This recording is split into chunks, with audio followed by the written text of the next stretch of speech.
This is the Late Round Podcast with your host, JJ Zacharisa.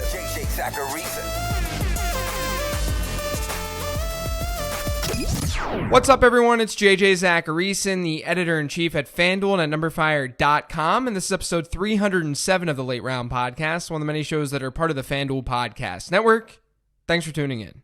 The matchup show was pretty mediocre last week. There were some hits, like Kyler Murray not coming through, Jacoby Brissett also not being a strong option, but there were some misses too, like Joe Mixon not doing well, and then Ty Johnson not seeing the workload that we wanted him to see, or at least those of us who got him off the waiver wire last week.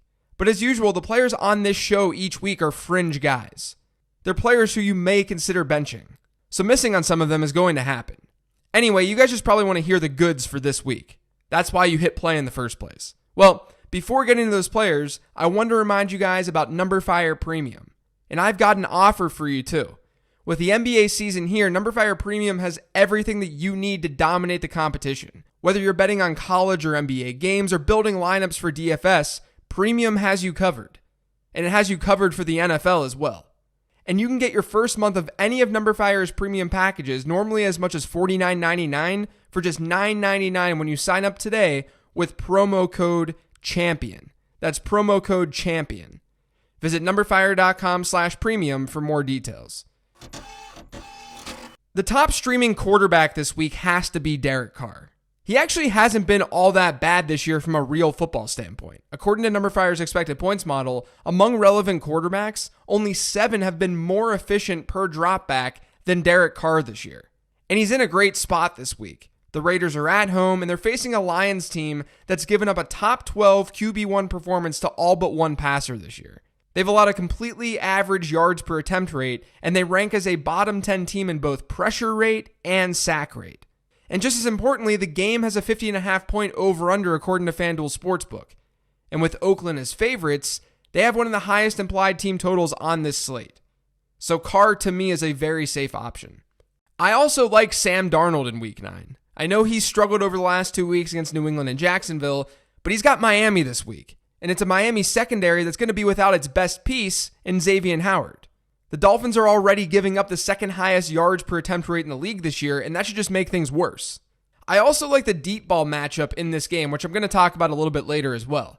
But Miami's given up the second highest average depth of target in football this year, and Sam Darnold's thrown it 15 or more air yards on 27.4% of his passes.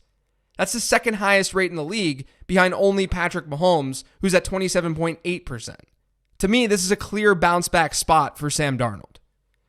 And then if you really want to dig deeper, and I mean if you're really in a pinch, you can go back to Mitch Trubisky. I was wrong about him being a deeper play last week, but this matchup is a little bit better on paper, aside from the fact that Chicago's on the road. But Philadelphia can stop the run, which usually forces opposing teams to throw the ball more against them. They rank 7th in pass attempts against this year.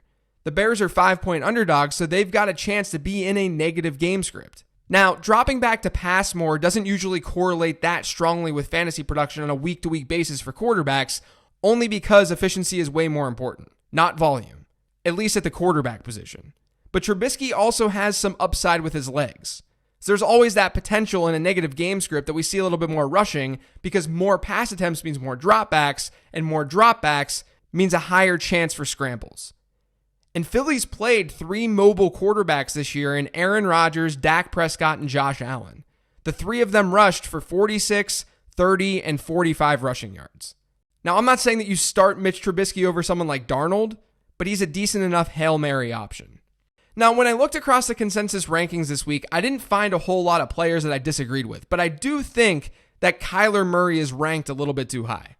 He has been a little unlucky in the touchdown column this year. He's actually been really unlucky. He's only thrown a touchdown pass in 3 of his games played. But based on his yardage total and looking at how many touchdowns a quarterback over the last 5 years on average would have thrown with that same yardage total, Kyler Murray should have over 5 more touchdowns than he currently has. The problem is you can't really bank on regression hitting in a matchup against the 49ers. Like last week against New Orleans, I'm really scared about this San Francisco pass rush going up against Arizona. The 49ers rank 1st in pressure rate and they're 1st in sack rate. That's helped them rank 1st in fantasy points allowed to opposing quarterbacks. I'm in a super flex league where I'm comfortably playing Sam Darnold over Kyler Murray this week. Maybe you're listening to this episode after the Thursday night game has already been played, and I sound like a total fool, but I think it's the logical move to make. It makes sense to be a little afraid about using any of the Denver Broncos this week. Spoiler alert, I'll be talking about one now and also Courtland Sutton later. But even though Joe Flacco hasn't been very good, it doesn't mean that we should assume Brandon Allen can't be worse. Sure, the upside is there due to ambiguity, but he's essentially a third stringer for them. We can't really have confidence in that. I do think, though, that you can feel semi-confident playing both of those running backs this week, both Phillip Lindsay and Royce Freeman.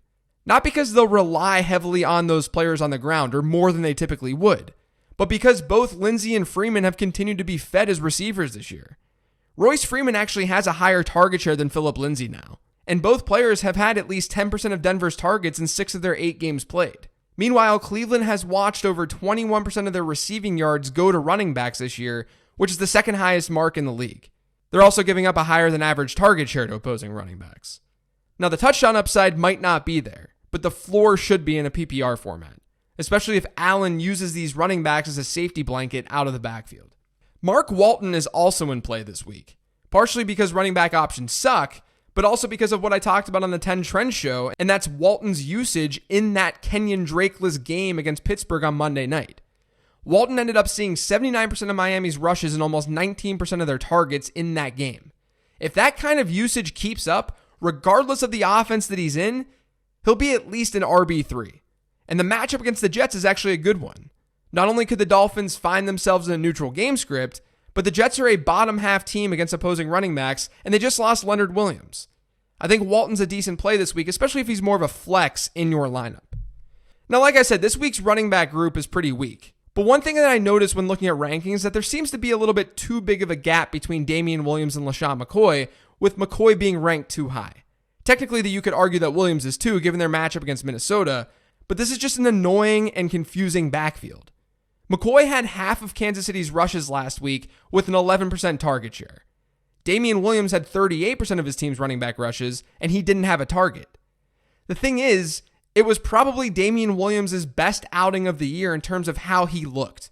And when it was all said and done, Williams played more snaps than LaShawn McCoy did. And it was probably because McCoy fumbled the ball. So we don't know how this backfield is going to be deployed. I likely wouldn't be starting either guy if I had the choice. But if you do have the choice, or if you're leaning one way or another, I guess I would still lean LaShawn McCoy, but not by the gap that we're currently seeing in rankings. And then there's another teammate duo, and that's Frank Gore and Devin Singletary. I know I talked about Singletary on yesterday's show and how he's got a lot of upside moving forward, and I still believe that's the case. But this matchup against Washington presents a problem for him this week. Chances are Buffalo is going to see a positive game script in this game. That means a little less passing, which would mean a little more Frank Gore than Devin Singletary. Remember, the Bills were trailing last week. That helped Devin Singletary see the snap share that he saw. But Singletary still hasn't hit a running back rush share above 36% this year.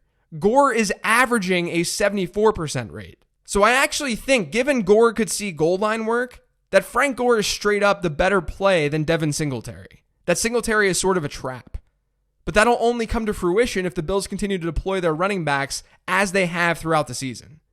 The real reason you're holding on to Singletary in fantasy is that you're hoping that he can take on a bigger role. That hasn't happened yet. And until that happens, you can't just hope that the week that you use him is the week that they truly feature him. So I like Gore this week, and I like Singletary less than the consensus does. The last running back I want to talk about this week is someone who I'm not super high on is David Montgomery. Montgomery had great production numbers and peripheral numbers last week. It wasn't some fluke. The Bears gave him over 81% of their running back rushes, which was a season high, and they targeted him on 15% of their aimed throws, tying a season high. The problem is that we still don't know exactly what that'll look like when the Bears are in a negative game script. And like I said with Trubisky, that may happen this week against Philadelphia. And the Eagles can also just straight up stop the run. They've allowed the 4th fewest running back rushing yards in football this year. So I don't think Montgomery is close to a safe option this week as a result. I'm excited that they actually started using him more, but who knows what that usage will look like when the Bears aren't in a close game. And a non-close game could hypothetically happen this weekend. Now, one Chicago Bear that I do like a lot this week is Allen Robinson. You likely weren't benching Robinson, but he's a top 10 wide receiver option for me. He'll mostly play on the outside, and that's where Philadelphia has been torched this year. The Eagles are allowing the fewest percentage of targets to go to the slot, which tells you that outside receivers are torching them. And that's been the case. No team is allowing more fantasy points to outside receivers than the Philadelphia Eagles are this year. Robinson hasn't seen fewer than 21% of Chicago's targets in a single game this season. And he's got a 26% target share overall on the year. So he's a must start. One player who I thought was ranked way too low this week at wide receiver was Robbie Anderson. Like I said earlier, Sam Darnold's throwing it deep at the second highest rate in football this season, and Miami's allowing the second highest average depth of target. Meanwhile, in Darnold's 3 games since his return from mono, Robbie Anderson has seen 25.8%, 25.8% again, and 20.7% of New York's targets. Anderson is a deep ball threat who's seeing a lot of targets against a team missing their top player in their secondary, and that same team has allowed a high average depth of target. Sign me up. Now, in that same game, Devontae Parker is ranked as wide receiver 40 over on Fantasy Pros. But one thing I should have brought up on my 10 Trend show is that over the last 4 weeks, Parker has been wide receiver 14, 26, 15, and 32. And over his last 2 games, he's had a 29% and a 25% target share. In a plus matchup, he's got a high floor in PPR formats, and I do think that he should be ranked a little bit higher than he currently is. Now, on the flip side, one player who I already talked about is Courtland Sutton. I want to get back to Courtland Sutton. He was ranked as wide receiver 20 when I checked before the podcast, but I don't know how you can feel so confident. And it's not because of his ability. We just don't know how Brandon Allen is going to run this offense. We don't know if it's going to be effective. And we don't know if Sutton is going to be able to maintain this 24% target share. So I can understand if you're going to play Sutton. There's not many alternatives in that offense. I just don't think his ranking really reflects the downside. And then there's Larry Fitzgerald. He's only seen about 13% of Arizona's targets over the last 2 weeks, but he's ranked next to Robbie Anderson on Fantasy Pros right now. I like Robbie Anderson way more. San Francisco is a very tough matchup, but then on top of that, they've seen the second smallest percentage of targets go to pass catchers in the slot this year, ahead of only Philadelphia. So not only could Arizona just generally struggle, and again, you may be listening to this on Friday, and I might sound like an idiot, but not only could the Cardinals just generally struggle, they could also not force the ball Fitz's way. If you can bench him, I would. I think you can keep streaming Dallas Goedert. Now, there's some concern about what will happen with Deshaun Jackson back in the mix, but it's hard to ignore a waiver wire tight end who's consistently seeing a 10+% target share, and a tight end who's coming off a game with his highest snap share, and a tight end who is ranked as a top 12 one in each of his last 3 games. From a streaming perspective, I would still play Dallas Goedert. Darren Fells is kind of interesting too. He's actually been a top 8 tight end in 4 of his last 6 games thanks to scoring 5 touchdowns over this time. But he's also hit a 15% target share in half of those games as well. So I think that type of upside and volume alone makes him a worthy streamer. On defense this week, I'm just going to mention the Cleveland Browns once again since I talked about them on this week's 15 Transaction Show. I don't love that they're on the road, but they're favorites against Brandon Allen and that Broncos offense. It's usually a safe bet to target backup quarterbacks with your defenses. And then there's also the New York Jets. They're actually kind of in a similar spot as Cleveland, with them being on the road as 3-point favorites in a game with a low over-under. But they're probably a safe option, just like Cleveland is, because it's unlikely the opposing offense is just going to go off on them. I mean, it's possible, just unlikely. But every defense to face Miami has finished as a top 9 unit in weekly defensive scoring. Miami's been sacked at the 3rd highest rate in the league, and they're averaging 1.7 interceptions per game. I totally understand that the Jets are also kind of a dumpster fire, but the matchup is there for them this week. That's going to do it for today's show. Thanks to all of you for listening. If you get subscribed to the Late Round Podcast, make sure you are by searching for it pretty much anywhere podcasts can be found. And don't forget to go to Twitter and follow me at Late Round QB. Thanks, everyone. I'll talk to you tomorrow with the weekly mailbag episode.